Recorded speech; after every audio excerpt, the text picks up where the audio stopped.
But it was an amazing salute to NATO. But having been at Mellon Auditorium yesterday evening, one of the most moving events I've been at, I'll instead quote President Biden, what he said to you as he gave you the Presidential Medal of Freedom, to a standing ovation, a really remarkable moment. He called you a man of integrity and intellectual rigor, a calm temperament in moments of crisis, a consummate diplomat. And I think the consummate diplomat, a person who can engage with leaders across all spectrums and across all nationalities. And I just want to salute you and on behalf of everyone in the audience for more than a decade of the most extraordinary leadership. So let's start with that.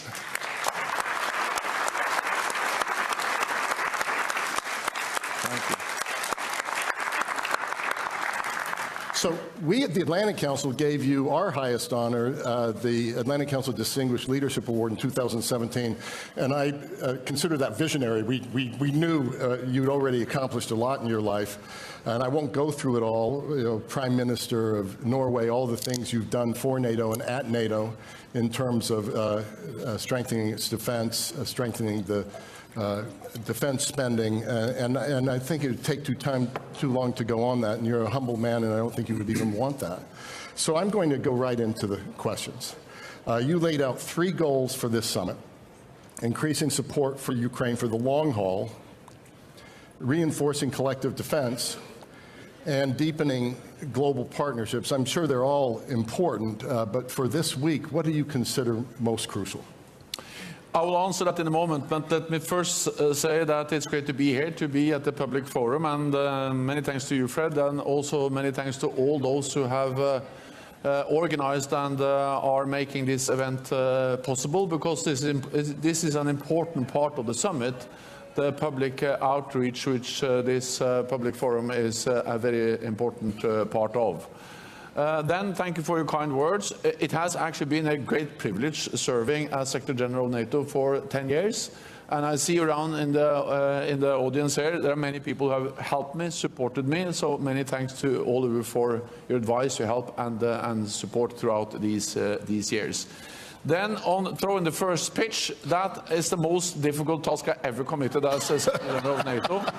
Not least because I've never been at a baseball match ever before. The first time I touched the baseball, actually, when I started to exercise for this, I thought it was a tennis ball, but it's not the case.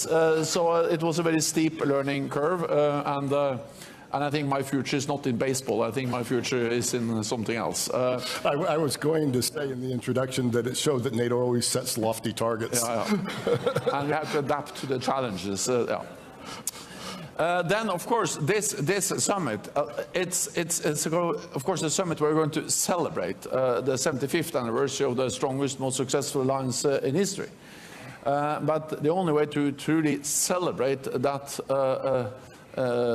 achievement, the 75th anniversary, is of course to demonstrate that NATO is adapting, that we are changing when the world is changing, because we are the most successful alliance in history, because we have changed when the world is changing, and now we live in a more dangerous, more challenging security environment, and therefore NATO is changing again, and therefore we will make important decisions at this summit for the future, not only celebrate the past.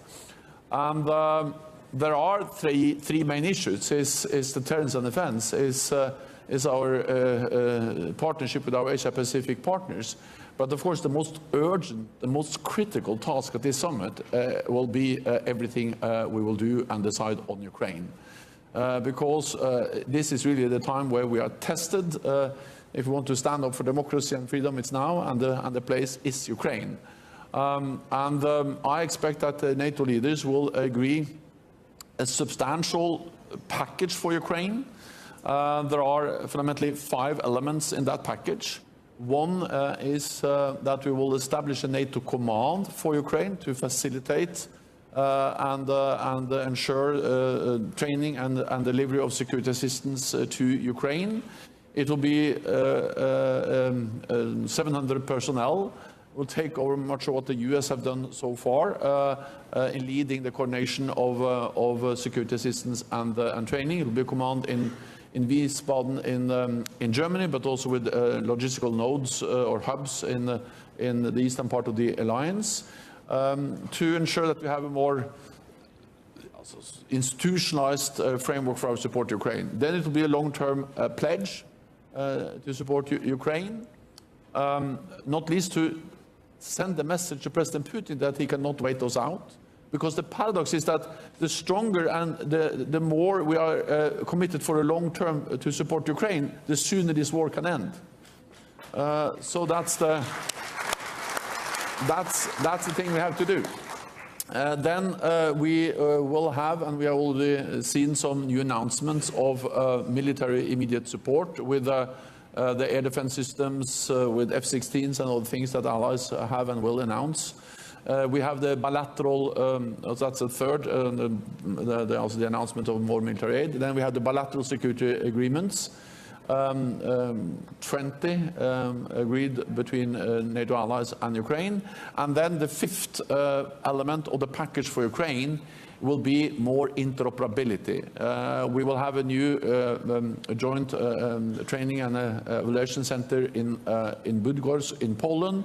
We will have the comprehensive assistance package to help Ukraine implement reforms on the defense and security institutions to ensure that the armed forces are more and more interoperable with NATO. And together, the NATO command, the pledge, the bilateral security agreements, the announcement of new military support and interoperability, these five elements combined constitute a bridge to NATO membership for Ukraine. And later on today, we will see the language which we will agree in the NATO declaration on how to ensure that Ukraine is moving closer to NATO membership. So these are the five important deliverables on Ukraine that I expect allies will agree later on today.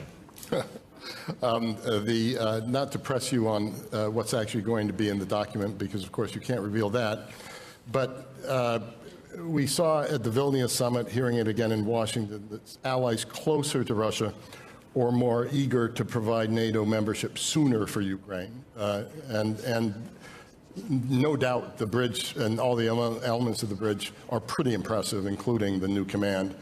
But are Ukraine's NATO membership prospects sufficient? We did our own wargaming with our Estonian partners in the Estonian government. We found almost under any scenario Ukraine was safer in NATO, that Russia would respond in a way that would be less provocative within than outside. What's your thinking on that, and have we gone far enough with Ukraine? So first of all, the language you will see later on today in the NATO declaration, or the declaration from the heads of state and government, of course that language is important because language matters. It sets an agenda, it points a direction. But of course, action speaks louder than words. So in addition to the language in the declaration on membership, which again is important, I think that what we actually do together with Ukraine is as important. And therefore, the fact that we now have a NATO framework, we'll have a NATO framework around the support. The fact that we have a long-term NATO commitment when we agree the pledge. And also the fact that we actually are delivering more weapon systems to Ukraine. All of that is helping Ukraine to become closer to NATO membership. Because when we now deliver F-16s, we don't only deliver F-16s, we deliver the training, the doctrines, the operational concepts that will actually move Ukraine closer to being fully interoperable with NATO on more and more areas. So again, language is important, but the elements in the package I mentioned, they are actually changing the reality, enabling Ukraine to be to come closer to membership, so we can then, when the time is right, when we have consensus and the political conditions are in place, so when an invitation then is issued, they can become members straight away. I cannot give you a date because, as you know, there has to be consensus in this alliance on membership. But what I can say is that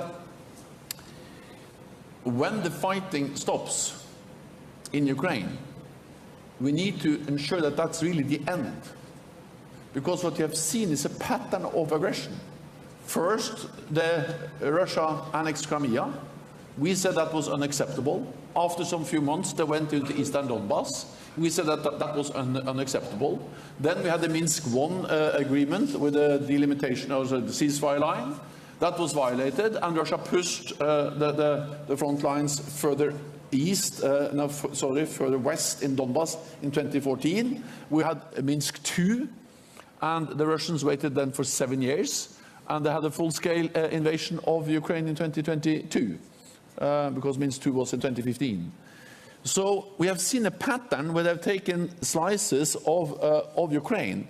So if there is now a new ceasefire, a new agreement, then we need to be 100% certain that it stops there, regardless of where that line is. And therefore, I strongly believe that when the fighting stops, we need to ensure that Ukraine has the capabilities to deter future aggression from Russia, and they need security guarantees. And of course, the best and strongest security guarantee will be Article 5. So therefore, I believe that a way to ensure that it stops is actually NATO membership. Thank you for that very clear answer.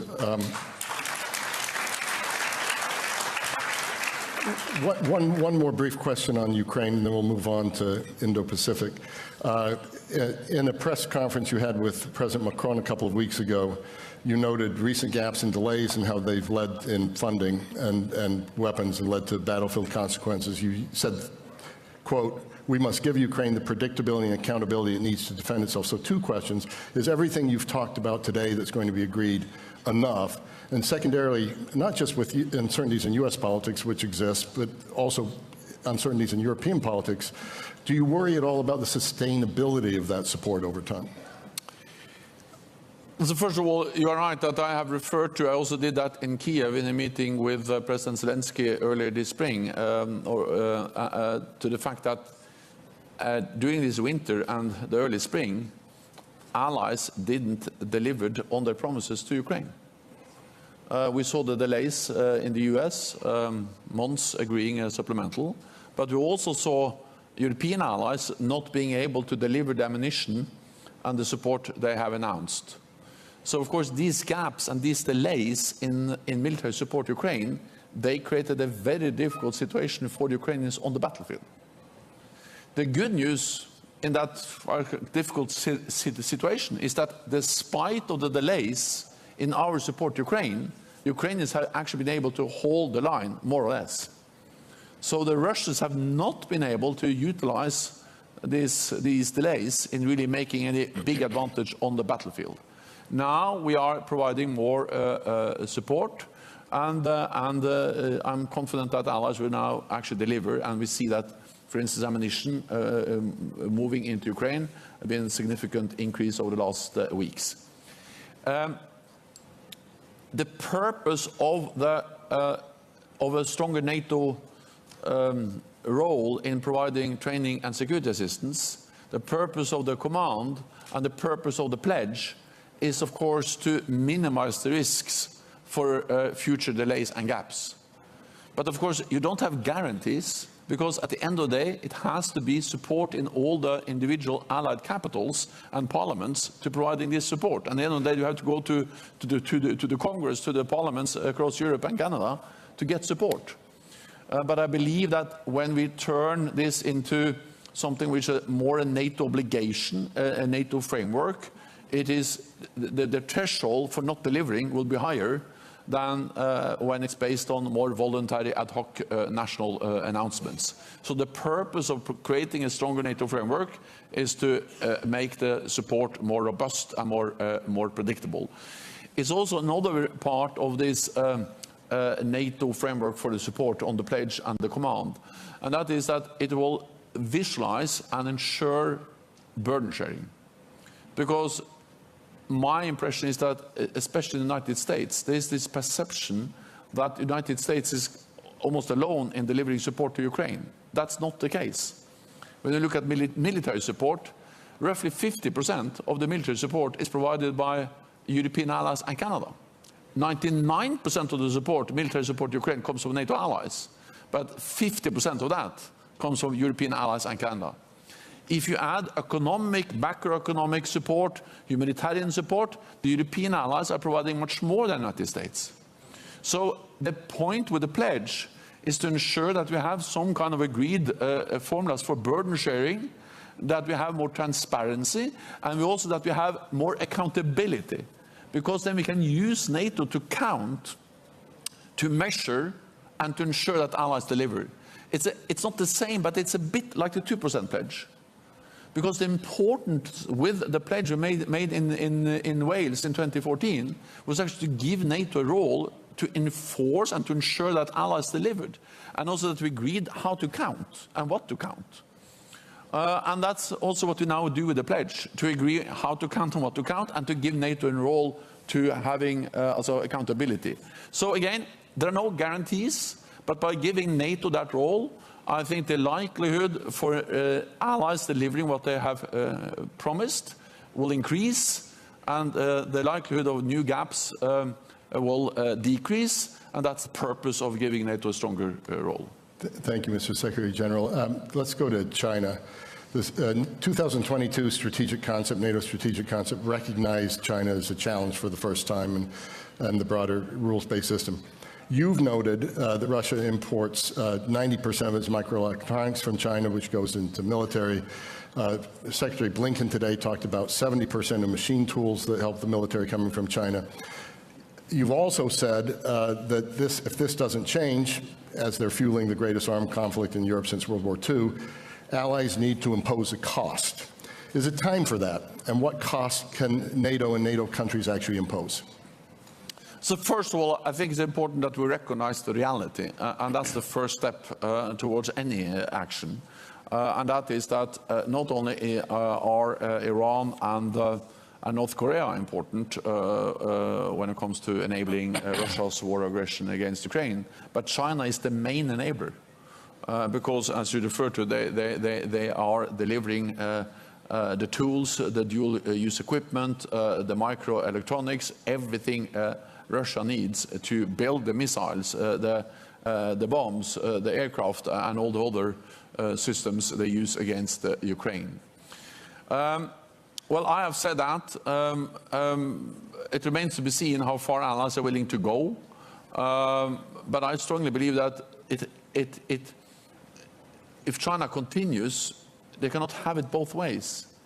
They cannot believe that they can have a kind of normal relationship with NATO allies in North America and Europe, and then continue to fuel the war in Europe that constitutes the biggest security challenge for our security since the Second World War. So this is a challenge for the alliance. Let's see how far we're willing to go as allies. So we're getting close to the end of time, so just two other brief questions. First, Indo-Pacific 4, Australia, Japan, South Korea, New Zealand are here. Third time taking part in NATO summit, but it's going to be the first NATO joint document with this group. Can you give us some insight into what might be in it and any concrete outcomes? Yeah, so first I would just say that the fact that we now are engaging so closely with our Indo-Pacific partners, Australia, Japan, New Zealand, and South Korea, that reflects a change in NATO, because that was not the case a few years ago. And as many of you may know, the first time we mentioned China in an agreed negotiated document in NATO is at the NATO summit in London in 2019. And in the previous NATO strategic concept, China was not mentioned with a single word. Now China has a prominent place in the strategic concept we agreed in Madrid. And the fact that we now are engaging so closely with our Indo-Pacific partners reflect, of course, the fact that we have to take China seriously when it comes to the challenges it poses for our security. And the war in Ukraine is perhaps the most obvious example, or as the Japanese Prime Minister said several times, what happens in Ukraine today can happen in Asia tomorrow. We are now working with our Asia-Pacific partners how we can do more together with them. We will agree some flagship projects. That's about technology, it's about support Ukraine. But we are also working, for instance, as part of our defense industrial pledge, how we can ramp up defense industrial production and cooperation with these countries. They are big, some of them, on defense industry. We can work closely with them to ramp up our combined defense industrial capacity. We can exchange more information. And I also welcome the fact that more and more allies are now also conducting joint exercises. Recently, there was a big air exercise. Allies are also more and more actively also looking into how they can also have more naval exercises with our Asia-Pacific partners. Because NATO will remain an alliance of North America and Europe. We will not be a global NATO. NATO will be North America and Europe. But this region, the North Atlantic region, we face global threats. And the reality is that's nothing new. Global terrorism, international terrorism brought us to Afghanistan. Cyber is global. Space, which is becoming more and more important for our armed forces, is truly global. And of course, the threats and challenges that China poses to our security is a global challenge. So this region, the North Atlantic region, faces global challenges. We will remain a regional alliance, but we need to work with our global partners, the Asia-Pacific partners, to address these global challenges. That, I guess, will be a very important issue at the next NATO summit. I will not be there, but I'm certain it will be a great... And that brings me to my final question. This is your swan song summit. Yeah. And as you prepare to step down, I think everybody in the audience, everybody virtually, would love to hear what gives you the most hope stepping down from this, but also what gives you the most concern. So first of all, I'm an optimist, because the reality is that we are very different in this alliance. We are different countries with different history, different culture from both sides of the Atlantic, and we have different parties. And we are always very concerned that when a new party comes into government, they will make bad things for the alliance. And if you read the history of NATO, we have been concerned about that from the beginning. There were big concerns in NATO when we had when you actually got the democratic elected government in Portugal in 1975. They were concerned we're not going to be committed to NATO. There were concerns when you had some left-wing parties coming into government in some European countries in the 70s. When I formed my government in 2000, my second government in 2005, there were big concerns that we had a left socialist party there. It went quite well, to be honest. And now there are big concerns again. But the reality is that despite all these differences, which are part of NATO, we have proven extremely resilient and strong. Because when we face the reality, all these different governments and politicians and parliamentarians, they realize that we are safer and stronger together. And that's a very strong message. And that's the reason why this alliance prevails again and again. As I said in my speech yesterday, we cannot take it for granted. It's not a given. It was not a given in 49. It's not a given now. It's not a given in the future. But the reality is that we have so strong common interest in standing together. So therefore, I'm an optimist for the future of this alliance. That was the first question. The second I've forgotten. I think I answered both of them. But I will only say one thing, and that is that I remember very well when I became Prime Minister in 2000. First of all, I attended my first NATO summit in 2001. That was a very different guest list. It was President Bush, newly elected. It was Gerhard Schröder, Tony Blair, very different people then than now. So I think it's time for me to leave. But second, also, I remember then my predecessor, when I became Prime Minister in 2000, she told me, so Gro Harlem Brundtland, the Norwegian Prime Minister, she told me, Jens, you have to remember that most of your life you will be former Prime Minister. And now I have to acknowledge that most of my life I'll be former Secretary General of NATO. But that's not so bad. And I will hang around and see you, and I look forward to then perhaps be a part of this audience next time. Thank you so much.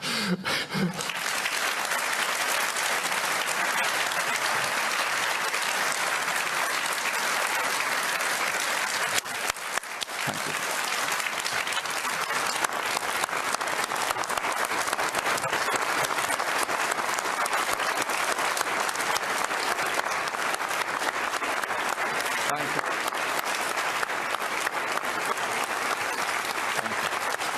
Thank you. Mr. Secretary General, nothing more need be said. Thank you. Okay.